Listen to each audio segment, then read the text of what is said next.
Welcome to our channel. Today we how to configure Fidelity Cash Management for investing, beginner guide step by step clearly. To configure Fidelity Cash Management for investing, start by visiting the Fidelity website. Log into your Fidelity account using your username and password.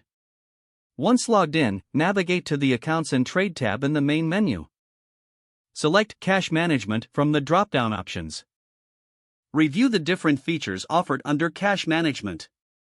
If you haven't opened a cash management account yet, click on the option to open a new account. Fill in the required personal information, including your social security number and employment details. Agree to the terms and conditions, and submit your application for review. After your account is set up, go back to the cash management section. Take a moment to familiarize yourself with the available debit card and check writing features. Next, link your cash management account to your investment accounts for seamless transfers. To do this, go to the Link Accounts option and select the investment accounts you want to connect. Verify your linked accounts by confirming small trial deposits made by Fidelity. Now that your accounts are linked, you can transfer funds between your cash management and investment accounts. To invest, return to the Accounts and Trade tab and select Trade. Enter the amount you wish to invest and select the investment assets you are interested in. Review your order carefully before submitting to ensure all details are correct. Once satisfied, confirm your trade and monitor your investments through the Fidelity platform. You can also set up automatic transfers from your cash management to your investment account to streamline your investing process.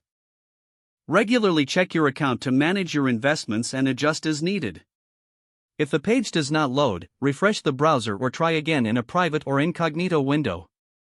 Make sure you are using the correct email address, then retype it carefully to avoid small typos. If your password is not accepted, use the reset option and create a new strong password you can remember.